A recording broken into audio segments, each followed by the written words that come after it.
अस्सलामु अलैकुम व रहमतुल्लाहि व बरकातुहू। मेरे प्यारे भाइयों और बहनों, आज हम उस पाक जात का जिक्र करने जा रहे हैं जिनकी वजह से अंधेरों में डूबी इंसानियत को रोशनी मिली, जिनके आने से जुल्म की जगह इंसाफ ने ली और जिनके अखलाक ने दुश्मनों के दिल भी जीत लिए। वो हस्ती जिनकी रहमत सिर्फ इंसानों तक सीमित नहीं रही बल्कि पूरी कायनात के लिए बनी। वही मुहसिन इंसानियत, वही फख्र रसूल, हमारे प्यारे नबी, अल्लाह के आखिरी पैगंबर हजरत मोहम्मद मुस्तफ़ा। यह वो कहानी है जो सिर्फ तारीख नहीं बल्कि हर दिल के लिए सबक है, हर जिंदगी के लिए रास्ता है और हर दौर के लिए हिदायत है। हमारे प्यारे नबी हुजूर मुल्क ए अरब में पैदा हुए। उसी सरजमीन पर पहले भी अंबिया किराम नबी भेजे जाते रहे। हर नबी ने अपने जमाने और हालात के मुताबिक शरीयत की बातें बताई, लोगों को अल्लाह की तरफ बुलाया, नेकी की दावत दी और बुराई से रोका। आखिर में हमारे प्यारे नबी हजरत मोहम्मद मुस्तफ़ा भेजे गए। आपने भी वही तालीम दी जो पहले नबियों ने दी थी। हमारे प्यारे नबी हुजूर 1 रबीउल अव्वल सोमवार के दिन सुबह सुबह मक्का मुकर्रमा में पैदा हुए। बच्चे का नाम मोहम्मद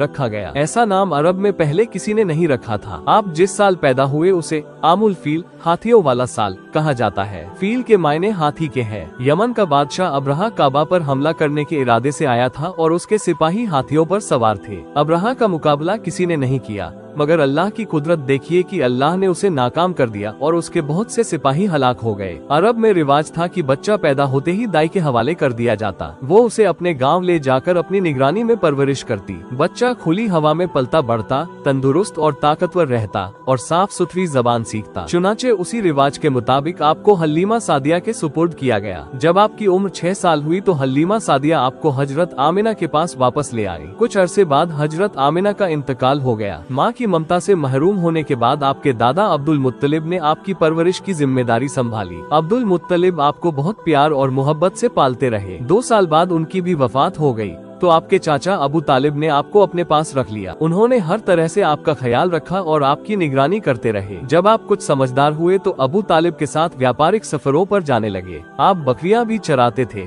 अपने चाचा के रेवड़ों की देखभाल करते और उन्हें चराने के लिए जंगल ले जाते। आपने अपने चाचा अबू तालिब के साथ कई व्यापारिक यात्राएं की। आपने खरीद फरोख्त के तरीके सीखे। सफर के दौरान बहुत से लोगों से मुलाकात हुई और उनसे बातचीत का मौका मिला। आप अक्सर मुल्क ए शाम, सीरिया जाया करते थे। मक्का में एक खातून रहती थी जिनका नाम खदीजा था। वो एक काबिल और समझदार महिला थी। वह भी व्यापार करती थी और अपना माल शाम, सीरिया भेजती थी। हजरत खदीजा रज़े आपके बारे में अक्सर सुना करती थी कि आप एक कामयाब ताजिर व्यापारी हैं। वह आपकी आला सिफात, उत्तम गुण और हुस्न अखलाक, बेहतरीन चरित्र से भी वाकिफ थी। लोगों की जबान से यह सुना था कि आप सादिक, सच्चे और अमीन, विश्वास योग्य हैं और लोगों पर रहम करते हैं। हजरत खदीजा ने दिल में सोचा कि ऐसे सच्चे और भरोसेमंद इंसान से मिलना चाहिए, शायद वो कारोबार में मदद कर सके। उन्होंने आपको पैगाम भेजा। हुजूर अकरम बीबी खदीजा के घर पहुँचे। बीबी खदीजा ने अर्ज किया कि आप यह व्यापार का माल लेकर जाएं और उसे बेचें। उन्होंने कहा, मुझे आप जैसे व्यक्ति की जरूरत है। हुजूर ने इस पेशकश को मंजूर कर लिया। चुनाचे आप व्यापार का माल लेकर शाम, सीरिया जाने के लिए तैयार हो गए। हजरत खदीजा ने अपना गुलाम मैसरा आपकी खिदमत के लिए साथ कर दिया और काफिला रवाना हुआ। जब आप मुल्क ए शाम की तरफ जा रहे थे तो रास्ते में बसरा के करीब एक यहूदी आलिम रहता था। आप उसके पास से गुजरे और कुछ देर आराम के लिए एक दरख्त के साए में बैठ गए। उस आलिम ने आपको गौर से देखना शुरू किया। फिर उसने इशारे से मैसरा को अपने पास बुलाकर पूछा, ये तुम्हारे साथ कौन है?